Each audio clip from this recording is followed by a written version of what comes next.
살아계신 하나님을 대면하라 라는 제목입니다. 자, 우리 다시 한번 따라서 할까요? 하나님은 살아계십니다. 네, 이 말씀이 우리의 심령 깊은 곳에 자리 잡아야 돼요. 언제 어디서나 하나님은 살아계시는구나, 이게 이제 우리가 느껴져야 됩니다. 자, 우리가 믿는 하나님은 과거 역사 속에 갇혀 있는 하나님이 아니죠. 또 성경 속에만 있는 하나님이 아닙니다. 지금도 시퍼렇게 살아계신 하나님, 우리의 삶 가운데 역사하신 하나님, 우리를 고치시고 회복시켜 주신 하나님이라는 사실을 잊지 마시기 바랍니다. 그래서 우리가 그 살아계신 하나님을 붙잡음으로 우리의 삶도 역시 새롭게 되고 고침받고 회복되는 역사가 일어나게 되기를 주의 이름으로 축원합니다.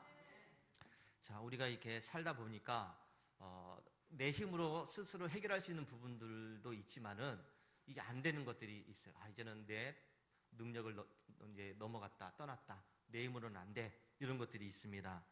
아무리 노력해도 안 되는 것들이 있다는 것이죠. 자, 그럴 때는 우리가 어떻게 할 수 없는 그런 상황입니다. 앞으로 갈 수도 없고 뒤로 갈 수도 없고 사방이 막혀 있는 그런 상황 속에서 뭘 해야 될지도 잘 모르겠고, 그렇게 숨 막히는 그런 고통의 순간들이 있고, 또 몸에 찾아온 질병 때문에 힘들어하는 그런 삶도 있고, 또 여러 가지 위기죠. 사업장의 위기, 가정의 위기, 여러 가지 하는 일들에 대한 위기가 있어가지고 참 어떻게 할 수 없는 그런 상황이 될 수도 있습니다. 자, 이럴 때 우리가 늘 하는 그런 이야기가 있고 기도가 있습니다. 하나님, 이거 어떻게 됩니까? 하나님 도와주세요. 하나님 어떻게 됩니까? 도와주세요. 왜 이렇게 힘듭니까? 하나님 어디에 계십니까? 하나님, 우리 이런 기도를 이제 하소연을 할 수도 있습니다. 오늘 본문에 등장하는 야곱이 바로 이런 하소연하는 그런 상태에 있었습니다. 외삼촌 라반의 집에서 20년 동안 있으면서 그 노동력을 착취당하고 이렇게 월급도 못 받고 이런 순간이 20년 동안 있었습니다. 그러다가 우리가 지난주에 말씀을 드린 것처럼 하나님의 은혜 속에서 그래서 큰 거부가 된 것을 우리가 알고 있습니다. 그리고 이제 자기는 이제 많이 벌었으니까 고향으로 가야 되겠다, 아버지 집으로 가야 되겠다 해서 이제 길을 떠나서 지금 이제 고향으로 가고 있는 그런 상황입니다. 외산촌 나반이라고 하는 이 큰 장벽을 넘었더니, 근데 집으로 돌아가려고 해서 이제 봤더니 또 하나의 장벽이 있어요. 그게 뭐냐면 20년 전의 일입니다. 20년 전에 자기가 형의 장자권을 빼앗고 축복권을 빼앗았어요. 그리고 도망갔습니다. 20년의 시간이 지났죠. 형은 20년 동안 지금 이를 갈고 있는 상황이죠. 자, 그래서 형을 만나야 되는데, 이제 집에 가면 형을 만나야 되는데, 이제 이야기를 들어보니까 형이 400명의 군사를 끌고 자기한테 오고 있다는 이 소식을 듣습니다. 이 야곱의 가슴이 철렁 내려앉습니다. 20년이 지났으면 조금 가라앉을 만한데 이 형이 20년 동안 지금 칼을 갈고 있었다는 것이죠. 400명의 군사를 끌고 지금 자기를 찾아오고 있습니다. 이거 어떻게 해야 되죠? 지금 집에 갈 수도 없는 상황, 도망갈 수도 없는 상황, 어디 갈 수도 없는 그런 상황입니다. 인간적인 계산과 수단과 방법이 이제는 아무런 소용이 없는 그런 이제 상황이 되고 말았습니다. 자기가 그렇게 거부가 되었습니다. 하나님의 은혜로 거부가 되었어요. 근데 그 수많은 돈들이, 재물들이 지금 아무런 쓸데가 없어요. 형한테 좋은 선물을 보내줘도 소용이 없어요. 형도 나도 이만큼은 있다는 것이죠. 그러니까 어떻게 할 수 없는 이제 그런 상황이 되고 말았습니다. 그래서 이 야곱이 생각하다 자기 가족들을 먼저 이제 강을 건너게 만들었습니다. 그리고 자기는 강을 건너지 않고 그 야복나루에 있으면서 밤새도록 있으면서 그렇게 외로운 자리를 지키고 있다는 것이죠.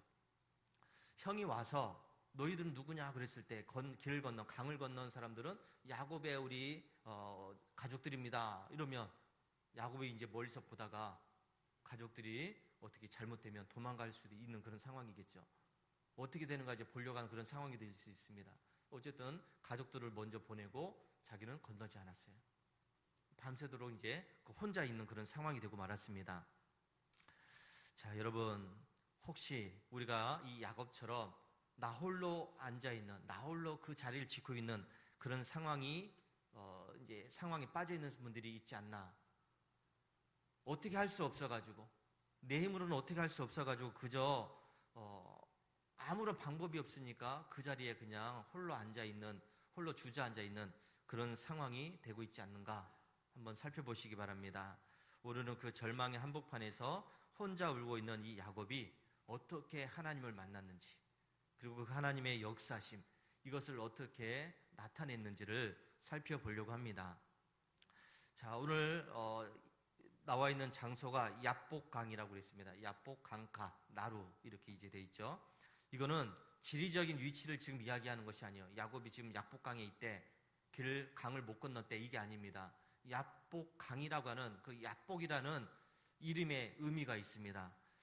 찾아봤더니 이 야복이라고 하는 뜻이 뭐냐면 쏟아낸다, 비워낸다, 갈라지다, 이런 뜻을 갖고 있어요. 쏟아낸다, 비워낸다, 주로 이제 비워낸다는 겁니다. 이 야곱이 지금 야복 나루에서 혼자 그렇게 있었다는 것은 20년 동안 자기의 어떤 잔꾀, 인간적인 수단과 방법으로 뭔가를 지금 계속해서 움켜쥐려고 하면서 살아왔던 야곱입니다. 뭔가를 계속 얻으려고 했던 야곱이었죠. 야곱이 이런 상황 속에서 그동안 자기는 움켜쥐면서 살려고 했습니다. 뭔가를 많이 얻으려고 했다는 것이죠. 그런데 지금 이 야복 강가에 혼자 남겨졌다. 이것은 그렇게 할 수 없는 그런 상황이, 움켜쥘 수 없는 그런 상황입니다. 이 야곱이 태어날 때부터 형의 발 뒤꿈치를 붙잡고 태어난 사람이에요. 움켜잡았다는 것이죠. 그리고 외삼촌 라반의 집에서도 어떻게든 자기 소유를 좀 늘리기 위해서 애를 썼지만은 다 무산되고 말았습니다. 그러다가 결국은 하나님의 은혜로 어쨌든 움켜쥐게 되었다는 것입니다. 자, 그리고 그 밤에 지금 야곱이 움켜쥐던 그런 삶 속에서 혼자 있는 그런 상황입니다. 근데 이 야복이 뭐라고요? 비워낸다, 쏟아낸다는 그런 의미예요. 지금은 야곱은 이런 과정을 거치고 있어요. 어떤 정체 모를 한 사람이 찾아왔습니다. 누군지도 몰라요. 그런데 그 사람을 붙잡고서 밤새도록 씨름을 한다는 이런 이야기가 진행되고 있습니다. 뜬금이 없어요. 그냥 야곱이 야복 강가에 혼자 있는데 한밤중에 누가 찾아와서 씨름을 하고 있는 이제 그런 상황이에요. 맥락이 없어요. 그냥 스토리가 없이 그냥 씨름하고 있다, 이런 이야기를 지금 하고 있습니다. 이 씨름한다는 이야기는 어떤 싸운다는 얘기가 아니에요. 격투기를 하고 우리가 알고 있는 그런 씨름을 하는 것이 아닙니다. 야곱은 지금 자기의 전생애를 건 영적인 싸움을 하고 있다는 것을 우리는 기억해야 됩니다. 야곱은 이렇게 누구하고 씨름하고 이런 상황 속에서 자기가 붙잡고 있는 이 사람이 누군지를 직감적으로는 알고 있어요. 이분이 누군지를 알고 있다는 것이죠. 자기의 생사 화복을 주관하고 계시는 살아계신 하나님의 사실을 지금 느끼고 있습니다. 야곱은 지금 그래서 온 힘을 다해서 그 하나님을 붙잡고 있습니다. 하나님을 붙잡습니다. 이 야곱이 얼마나 필사적으로 매달렸는지 이 사람이 아무리 떼어내려고도 떨어지지 않아요. 놔라, 나 가야 된다, 놔라. 아무리 해도 야곱이 그냥 막 필사적으로, 결사적으로 막 붙잡고 있습니다. 그래서 이 사람이 야곱을 쳤잖아요. 허벅지 관절, 환도뼈를 쳤습니다. 그래서 야곱이 이제 뼈를 위골되게 이제 만들었습니다. 여러분, 이 허벅지 관절, 환도뼈를 쳤다는 것은, 환도뼈는 몸의 가장 중심적인 역할을 하는 그런 뼈입니다. 생명과 또 힘을 상징을 하고 있습니다. 근데 그것을 쳤다는 것이죠. 야곱이 그동안 의지했었던 자기의 어떤 여러 가지 중심들, 마음들, 이것을 지금 쳤다는 것입니다. 그래서 스스로가 할 수 없는 그런 상태, 무능력의 상태로 만들었다는 것입니다.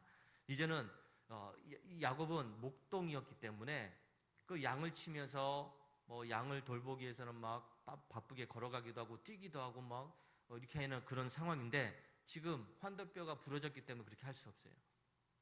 약해져 있는 상태죠. 방어력이 떨어졌고 또 자기 능력이 완전히 무너진 그런 상태라고 할 수가 있습니다. 자기 힘으로 설 수 없는 그런 상태, 무력한 상태가 되고 말았습니다. 자, 그러나 바로 그 순간, 야곱의 환도뼈가 부러지는 그 순간, 자기의 힘으로 일어설 수 없는 그 순간이 바로 하나님의 놀라운 역사가 시작되는 그 순간이라는 것을 잊지 마시기 바랍니다. 자, 우리는 약해집니다. 무너집니다. 아무런 할 수 있는 방법이 없어요. 그럼 우리는 자포자기하지만은 바로 그 순간이 하나님께서 나의 삶에 역사하실 수 있는 시간이라는 사실을 잊지 마시기 바랍니다. 자, 야곱이 그 하나님의 사자를 향해서 간절하게 외칩니다. 당신이 내게 축복하지 아니하면 내가 가게 하지 않겠습니다. 나를 축복하지 않으면 내가 놓지 않겠습니다. 그냥 순순히 곱게 못 보내드립니다 라고 이야기하고 있습니다. 자, 여러분, 야곱이 지금 뭐 어떤 복을 더 달라는 그런 얘기를 하고 있는 건가요? 나를 축복하지 아니하면 놓지 않겠다. 내가 지금 나한테 돈을 더 달라, 나한테 뭔가 좀 더 달라, 이렇게 이야기하는 것이 아니에요. 이게 무슨 말이냐면, 하나님, 지금 나는 스스로 할 수 없습니다. 내가 환도뼈가 부러졌고 내 힘으로 일어설 수 없고 내 인간적인 방법과 내 잔꾀로는 이제는 살 수 없는 상태가 되었습니다. 살아계신 하나님께서 나를 붙들어 주시지 않으면, 하나님께서 내 인생을 붙잡아 주지 않으면 나는 이제 살 수 없어요. 형이 와서 나를 죽이면 나는 이제 아무것도 할 수 없습니다. 이런 마음으로 지금 나를 축복하지 아니하면 내가 놓지 않겠다라고 이야기하는 것입니다. 자, 여러분의 환도뼈는 안녕하십니까?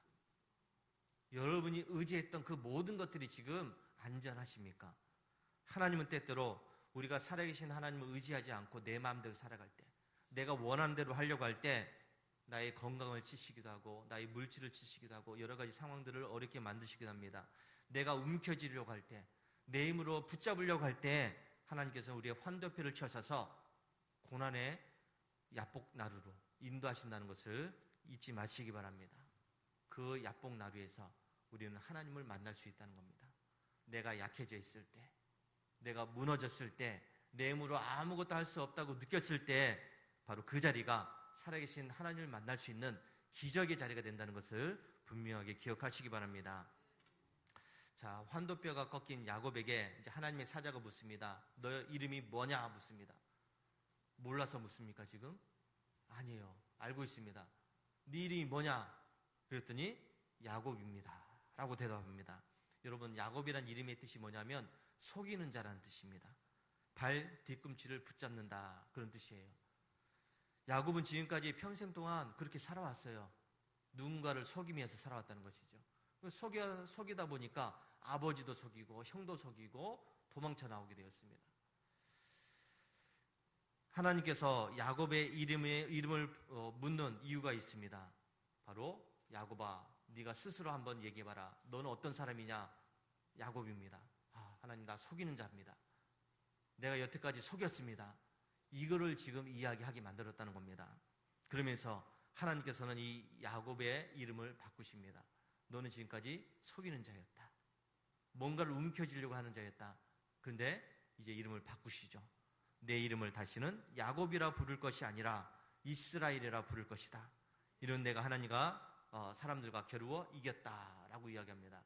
내 이름은 이제는 야곱이라고 하지 말고 이스라엘이라고 불러라 그랬습니다. 속이는 자가 이제 되지 말라는 것이죠. 그리고 마침내 날이 새워서 이제 해가 돋을 때 야곱은 이제 쩔뚝쩔뚝거리면서 그 자리를 걸어납니다. 그러면서 다시 새로운 날을 맞이하는 이 야곱이, 이스라엘이 새롭게 처음으로 외치는 이야기가 있습니다. 30절 말씀해 보니까 이렇게 이야기합니다. 그러므로 야곱이 그곳 이름을 브니엘이라 하였으니, 브니엘, 야곱이 지금 하나님을 만난 자리가 브니엘, 이렇게 이름을 지었습니다. 그가 이르기를 내가 하나님과 대면하여 보았으나 내 생명이 보존되었다 하미로다. 야곱은 자기가 지금 하나님을 만나서 새롭게 태어난 그 자리를 브니엘이라고 이름을 지었습니다. 이 브니엘이라는 이야기는 어떤 의미냐면 하나님의 얼굴이라는 뜻입니다. 하나님의 얼굴. 자, 얼굴을 뜻하는 파님이라는 단어와 또 하나님을 뜻하는 엘이라는 단어가 합쳐져서 브니엘, 이렇게 이름이 지어졌습니다. 자, 여러분, 우리가 누군가의 얼굴을 본다, 얼굴을 대면한다라고 하는 것은 단순히 그 사람의 겉모습이 어떻게 생겼는지를 본다는 의미만은 아니에요. 여러분, 우리는 보통 이제 겉모습을 보고서 판단할 때가 참 많으니까 뭐 그 사람 외형적인 모습, 잘생겼냐 못생겼냐, 뭐 키가 크냐 작으냐, 뭐 어떻게 뭐 피부가 좋으냐 나쁘냐 이런 것을 보면서 판단하지만은 지금 야곱이 하나님의 얼굴을 대면했다라는 그런 의미는 어떤 거냐면 하나님의 임재하심을 지금 경험했다는 그런 이야기입니다. 하나님의 존재를 만났다는 그런 것을 의미하고 하나님의 은혜를 받았다는 것을 이야기하는 겁니다. 단절되었던 하나님과의 관계가 이제 새롭게 되었다는 것을 이야기하는 겁니다. 그동안은 하나님을 간절하게 찾지 않았어요. 하나님을 믿었지만은, 하나님을 의지한다고 했지만은 그렇게 하나님을 직접적으로 부르지는 않았다는 것이죠. 근데 지금 이 분이엘 약복강가에서 만난 하나님을 지금 이 야곱은 이제 하나님의 얼굴을 대면하였다 라고 이야기하면서 내가 이제 진짜 하나님을 만났다 라고 이야기하는 겁니다. 진짜 하나님을 만났다. 구약시대의 그 관념으로는 인간이 하나님의 얼굴을 본다는 것은 곧 죽음입니다. 하나님의 얼굴을 못 봐요. 보면은 죽는 겁니다. 이렇게 인식이 되어 있었습니다. 그래서 야곱이 내가 하나님의 얼굴을 대면해서 봤는데 근데 내가 이렇게 살았다. 내 생명이 보존되었다. 이렇게 지금 이야기하는 겁니다. 자, 여러분, 야곱이 경험한 이 하나님의 얼굴을 대면한 이 파님의 은혜, 이것은 단순히 목숨이 붙어 있는 것이 아니란 얘기입니다. 그냥 내가 살아났어. 하나님의 얼굴을 봤는데 내가 이렇게 살아났어. 이런 수준이 아니라는 것입니다. 야곱이 약복나루에서 진짜 하나님을 만나는 그것을 통해서 그를 20년 동안 짓누르고 있었던 죄책감의 그 독소가 빠졌다는 겁니다. 더 이상 죄의식, 죄책감을 느끼지 않게 되었다는 것이죠. 형 에서에 대한 잔인한 공포와 두려움이 눈 녹듯이 사라졌다는 겁니다. 야곱이 지금 왜 이 약복나루에 있었습니까? 형이 무서워서 아닙니까? 형이 자기를 죽이러 온다 그러니까 그게 무서워서 강을 못 건너고 있었습니다. 근데 그날 밤에 하나님을 만나고 나서 보니까 형에 대한 그 두려움이 없어졌다는 겁니다. 삐뚤어져 있었던 그의 영적인, 육적인 이런 체질이 완전히 새로워지는, 우리가 얘기하는 새롭게 태어나는 역사가 일어났다는 것을 보게 됩니다. 여러분, 하나님을 만나야, 우리가 진짜 하나님을 만나야 이렇게 삶의 여러 가지 문제들이 해결된다는 것을 기억하시기 바랍니다. 하나님은 살아계십니다 라고 이야기하려면 진짜 하나님을 만나야 됩니다. 그냥 입술로만 하나님은 살아계신데, 맞아, 하나님 살아계십니다, 아멘, 이게 아니에요. 하나님은 살아계십니다 라고 하는 그 말씀이 내 심령 속에 깊이 자리 잡아서 진짜 하나님을 만나야 될 줄로 믿습니다. 하나님을 만난다는 것은요, 우리가 구경꾼이 되면 안 됩니다. 예배의 구경꾼이 되면 안 되겠죠. 기도의 구경꾼이 되면 안 됩니다. 찬양하는데 우리가 구경꾼이 되면 안 돼요. 내가 직접 찬양을 통해서, 기도를 통해서, 예배를 통해서, 교회에서 하는 여러 가지 일들을 통해서 진짜 하나님을 만나야 될 줄로 믿습니다. 내 삶에 환도뼈가 부러진 그 현장에서 주님의 얼굴, 주님의 전적인 인지하심을 만난 그 야곱은 이제 새로운 사람이 되었습니다. 과거의 사람이 아니라는 것이죠. 두려워하고 무서워하고 인간적인 수단과 방법을 쓰는 그런 야곱이 변해됐다는 것을 이야기하고 있습니다. 우리가 주님의 얼굴을 대면하여 그분을 의식하고 붙잡을 때 나를 붙잡고 있었던 여러 가지 질병들이 떠나간다는 사실을 믿으시기 바랍니다. 낙심하고 우울하고 여러 가지 정신적인 문제 속에 있었던 내가 하나님을 만나야 새롭게 된다는 것을 기억하시기 바랍니다. 삶의 여러 가지 환경들이 바뀌어진다는 것을 분명하게 믿으시기 바랍니다. 성경을 보면은 이런 여러 가지 환경 속에서 진짜 하나님을 만난 사람들의 이야기를 하고 있습니다. 그 중에 한 사람이 바로 나아만이라고 하는 사람입니다. 여러분, 나아만 들어보셨나요? 자, 이름이 나아만이에요. 자, 이 사람은 어떤 사람이냐면 당시에 아람이라고 하는 초강대국의 장군입니다. 왕 밑에 서열 넘버 2예요. 왕이 제일 신임하고 의지하는 장군입니다. 이 사람이 얼마나 전쟁을 잘 치렀는지 가는 곳마다 백전백승이에요. 그러니까 이 아람이라는 이 나라를 초강대국으로 만든 사람 중에 한 사람입니다. 이렇게 엄청난 권세를 누리고 있는 나아만 장군인데, 그런데 안타깝게도 그가 입고 있었던 그 갑옷 안에는 그의 살이 썩어 문드러지는 나병 환자가 되었다는 것입니다. 나병이 발병했어요. 여러분, 엄청난 권세와 능력을 가지고 있는, 또 누구보다도 가장 위대한 사람인데, 근데 그는 나설 수 없는 사람이에요. 나병 환자이기 때문에. 당시에 이 나병은 치유가 불가능한 하늘의 벌입니다. 하늘의 벌이에요. 인간의 힘으로는 도저히 해결할 수 없는 죽음의 장벽에 있는 사람이었습니다. 자, 이때 나아만이 자기의 병을 고칠 수 있다는 소식을 듣게 되죠. 자, 이스라엘에 엘리사라고 하는 선지자가 있는데 그 사람이 기도하면 다 낫는다고 하더라. 이 소식을 듣습니다. 얼마나 좋습니까? 자기 병이 낫는다고 하는데, 그래서 좋은 선물들을 바리바리 싸가지고 이 엘리사를 만나러 옵니다. 이 사람도 그냥 엘리사 오라고 하면 될 텐데 직접 찾아왔어요. 직접 찾아왔습니다. 그만큼 자기가 간절했다는 것이죠. 자, 그런데 여러분 안타깝게도 엘리사가 뭐 어떻게 했습니까? 자기의 집 앞에서 문을 두드리는 그 나하만에게 나와보지도 않아요. 쳐다보지도 않습니다. 종을 시켜가지고 저 요단강에 가서 7번 씻으세요 라고 얘기합니다.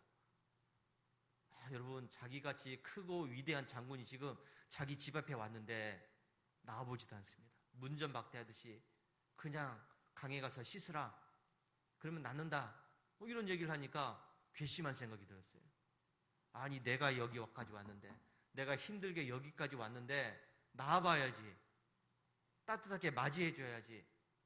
그러면서 스스로 이야기하기를, 내가 와서 이야기하면 그 사람이 나한테 와서 나한테 손을 얹고 기도하면서 간절하게 대접을 해줄 줄 알았는데 그렇게 안 하고 그저 강에 가서 씻으라는 얘기만 하고 있으니 이 괘씸한 놈, 화가 났습니다.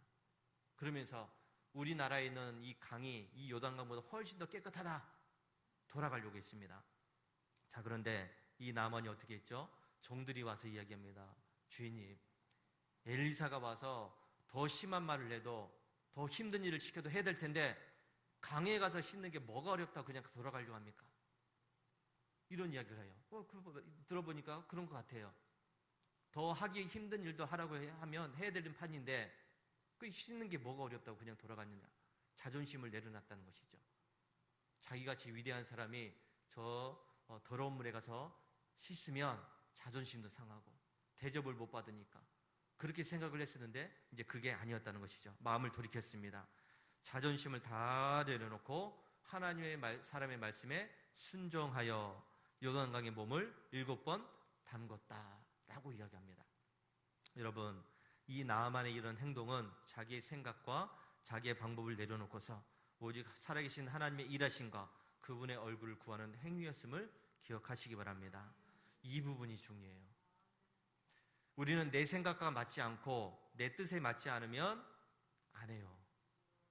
비난합니다. 원망합니다. 그냥 뒤돌아서 버리고 말아요. 그러나 내 생각이 아니라 하나님의 생각에 내 생각을 내려놓을 때 하나님의 역사가 거기에서부터 시작된다는 것을 기억하시기 바랍니다. 이게 우리가 잘 안 돼요. 뭔가를 하려고 했는데 이것 좀 했으면 좋겠다고 얘기했는데 안 들어요. 그거보다는 이렇게 하는 게, 그거보다는 저렇게 하는 게, 내 생각을 더 의지한다는 것이죠. 그러니까 뭔가를 해도 잘 안 된다는 것이죠. 나아만이 말씀에 순종했더니 어떻게 됐는가? 성경에 보니까 이렇게 이야기합니다. 나아만이 이에 내려가서 하나님의 사람의 말대로 요단강에 7번 몸을 잠그니 그의 살이 어린아이의 살같이 회복되어 깨끗하게 되었더라. 아멘. 하나님의 사람의 말대로 그대로 순종했더니 그의 살이 어린아이의 살처럼 깨끗해졌다고 말씀을 하고 있습니다. 여러분, 나아만이 살아계신 하나님을 의식하고 그분의 얼굴을 구했을 때 그 썩어 문드러진 나병이 회복되었다는 것입니다. 고쳐졌다는 것입니다. 깨끗해졌다는 것입니다. 치유의 기적이 일어났다는 것을 믿으시기 바랍니다. 시편 80편 3절에서 이렇게 이야기합니다. 하나님이여 우리를 돌이키시고 주의 얼굴 빛을 비추사 우리가 구원을 얻게 하소서. 우리를 돌이키시고 주의 얼굴 빛을 비추사 우리가 구원을 얻게 하소서. 고통의 한복판에 있는 이 시편 기자가 구했던 것은 당장에 눈앞에 있는 환경이 바뀌어지는 것이 아니에요. 하나님, 내가 너무 힘들어요. 이렇게 해주세요. 저렇게 해주세요. 돈을 좀 많이 주세요. 사람들의 마음을 좀 바꿔주세요. 저기 좀 사라지게 해주세요. 그렇게 기도한 것이 아니라 주의 얼굴 빛을 비춰주소서. 하나님의 얼굴 빛을 비춰달라고 기도했습니다. 그랬더니 이 하나님의 얼굴 빛을 통해서 영적으로 얻어졌던 것이 떠나갔다는 사실을 기억하시기 바랍니다. 악한 것들이 떠나갔다는 것입니다. 질병이 떠나가고 저주가 떠나갔다는 것을 말씀하고 있습니다. 여러분, 이게 영적인 원리예요. 우리가 어떤 문제 속에서, 어떤 상황 속에서 어떤 것을 구합니다. 힘드니까, 어려우니까, 잘 안 되니까 구하죠. 빨리 병이 낫게 해주세요. 하나님, 돈 좀 많이 주세요. 좀 풍성하게 해주세요. 하나님, 우리 자녀들이 성공해야 됩니다. 잘 돼야 됩니다. 자, 우리가 그런 것을 구하게 됩니다. 아주 직접적으로 구하지 않습니까? 근데 여러분, 그것보다 더 본질적인 것을 구해야 된다는 것이죠. 그게 뭐냐면 살아계신 하나님의 얼굴을 구해야 됩니다. 하나님의 영광을 구해야 된다는 것입니다. 하나님의 얼굴이 내 심령을 비추게 되면 우리가 간구했던 그 모든 일들은 자동적으로 해결된다는 것을 믿으시기 바랍니다. 질병이 떠나고 고통이 해결되고 여러 가지 삶에 힘들었던 것들이 다시금 새롭게 기쁨으로 평안으로 바뀌어지게 된다는 것을 믿으시기 바랍니다. 이게 영적인 원리예요. 영적인 원리. 하나님을 만나야 된다는 겁니다. 살아계신 하나님을 구해야 된다는 것입니다. 이 위대한 분이엘의 역사, 하나님의 얼굴을 대면한 이 믿음의 법칙, 이것이 우리 상정교회에 그대로 나타나야 된다는 것을 기억하시기 바랍니다. 우리가 이 앞에다가 사진 하나 붙여놨잖아요. 아주 멋진 교회 풍경을 붙여놨습니다. 저는 이거 보고서 매일 새벽마다 기도해요. 지난주에 얘기했잖아요. 바라봄의 법칙. 바라봄의 법칙. 하나님께서 주신 비전을, 꿈을 현실화시켜서 나뭇가지를 저렇게 꽂은 겁니다. 그럼 보면서 하나님께서 이렇게 역사하실 것이다 하는 사실을 함께 기도해 주시기 바랍니다. 여기 보면 글씨가 써 있죠. 뭐라고 써 있습니까? 하나님은 살아계십니다. 우리 상정교회가 이 시대를 깨우고 영혼들을 치유할 내포 선교센터, 또 많은 사람들이 찾아오고 영육의 회복을 경험할 수 있는 누비전 상정내들을 세우려고 지금 기도하고 있습니다. 자, 이 기도 현실적으로는, 또 눈앞에 보이는 이 현실적으로는 하기 힘들죠. 야곱이 야복 나루에서 형이 쳐들어온다는 그 소식을 듣고서 두려워하는 마음을 있었습니다.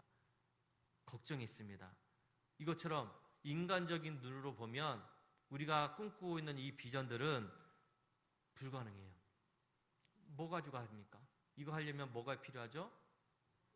뭐니 해도 돈이 필요해요. 근데 우리가 돈이 있습니까? 없어요. 돈이 없어요. 그럼 뭐 해야 되죠? 기도해야 됩니다. 돈도 없는 분들이 기도도 안 하고 있으면 어떡합니까? 하나님, 나 돈 없어요 이러는데 돈 없으면 뭐 해야 된다고요? 기도하면 됩니다. 할렐루야. 우리에게 엄청난 재정을 채워주실 분이 누굽니까? 살아계신 하나님이십니다. 그 하나님께 돈을 달라고 기대지 않겠습니까? 작은 시골교회에서 이 큰 비전을 이루기 위해서는 불가능해요. 할 수 없어요. 그러나 할 수 있습니다. 우리는 할 수 없지만 하나님은 하실 수 있습니다. 왜요? 하나님은 살아계시기 때문이죠. 우리에게 풍성하게 채워주실 분은 하나님밖에 없다는 것입니다. 이 세상에 불신앙적인 계산법을 이제는 멈추시고 엄청난 재원과 자원을 움직이시는 그 하나님, 살아계신 하나님께 기도할 수 있게 되길 바랍니다. 은도 내 것이다, 금도 내 것이다, 세상의 모든 것이 다 내 것이다 라고 말씀하신 그 하나님께 기도할 수 있게 되길 바랍니다. 우리는 이 거대한 비전 앞에서 인간적인 잔꾀나 또 여러 가지 상황들을 부리지 말고요, 주저앉지 말고 낙심하지 말고 다시 한번 이 상정교회에서 이 납복나루라는, 상정교회 납복나루라고 하는 이곳에서 살아계신 하나님을 만날 수 있게 되길 바랍니다. 우리가 눈을 들어서 하나님의 얼굴을 대면하고 우리의 비전을 주신 하나님의 약속을 믿음의 눈으로 고정해서 이렇게 바라볼 때에 이 장소는 하나님의 영광이 가득한 분이엘이 된다는 것을 믿으시기 바랍니다.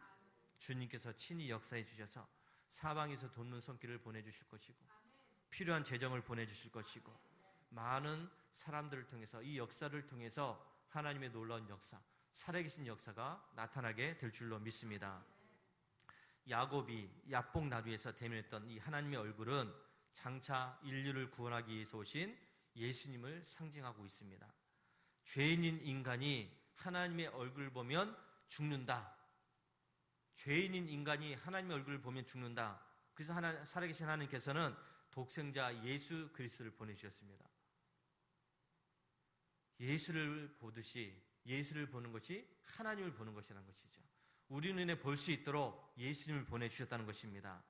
그 예수님을 통해서 우리가 하나님을 볼 수 있다는 것을 잊지 마시기 바랍니다. 이 위대한 구속사적 진리를 바울이 이렇게 이야기합니다. 어두운데 빛이 빛이라 말씀하셨던 그 하나님께서 예수 그리스도의 얼굴에 있는 하나님의 영광을 아는 빛을 우리 마음에 비추셨느니라. 예수 그리스도의 얼굴에 있는 하나님의 영광을 아는 빛. 예수님의 얼굴에 하나님의 얼굴이 있다는 것이죠. 예수님을 보는 것이 하나님을 보는 것입니다. 내가 예수님을 믿는 것이 하나님을 믿는 것입니다. 자, 여러분, 우리가 어떻게 살아계신 하나님을 만나고 문제 해결받고 고침을 받을 수 있는가? 바로 예수님의 얼굴을 통해서임을 기억하시기 바랍니다.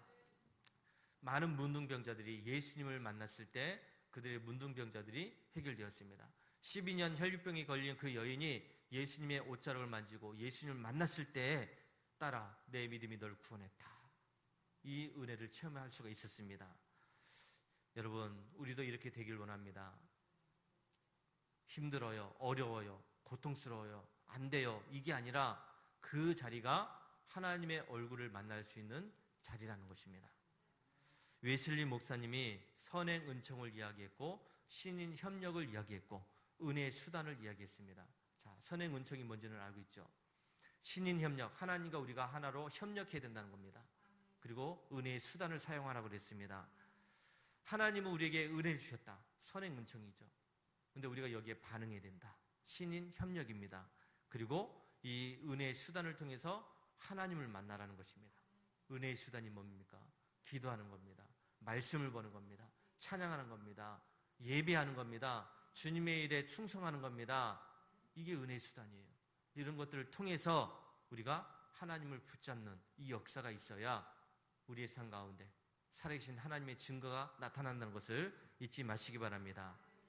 야곱이 환도뼈가 부러진 채 하나님의 사자를 붙잡고 끝까지 붙잡고 이스라엘이라고 하는 존재가 변화되었듯이, 자, 여러분들이 이제 주님을 붙잡아야 됩니다. 연약한 상태, 아무것도 할 수 없는 그런 상태, 내 힘으로는 부족한 상태에서 이제는 주님을 붙잡아야 될 줄로 믿습니다. 그래야 하나님의 역사가 시작이 됩니다. 자, 지금 내가 무엇을 바라보고 있는가 한번 생각해 보시기 바랍니다. 내가 지금 바라보고 있는 것이 무엇인가? 혹시 야곱을 죽이기 위해서 찾아오는 그 형 예서, 그 예서를 보고 있지 않는가? 나를 두렵게 만들고 나를 힘들게 만들고 나를 주저앉게 만드는 그 문제만을 바라보고 있지는 않은가? 내 몸속에 자라고 있는 육체의 질병을 바라보면서 나는 안 돼, 나는 힘들어, 난 어려워, 이렇게만 이야기하고 있지는 않은가? 여러분, 분명히 다시 한번 생각하시기 바랍니다. 내 힘과 내 지혜와 또 내가 바라보고 있는 것들을 이제 내려놓고서 오직 눈을 들어서 살아계신 하나님의 얼굴을 볼 수 있게 되길 바랍니다. 하나님은 살아계십니다. 하나님은 역사하십니다. 하나님은 치유하십니다.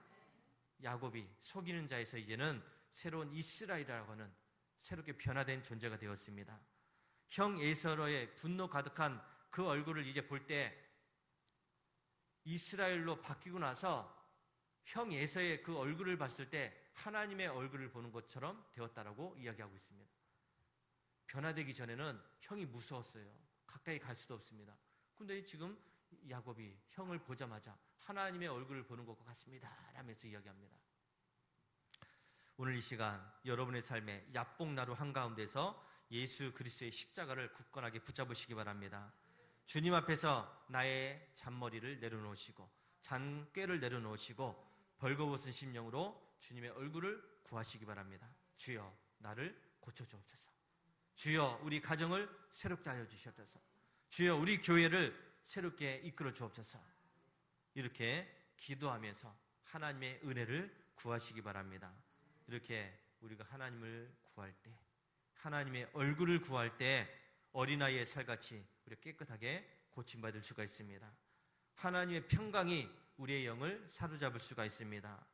하나님의 초자연적인 능력이 우리의 상정교회에 나타나게 될 줄로 믿습니다.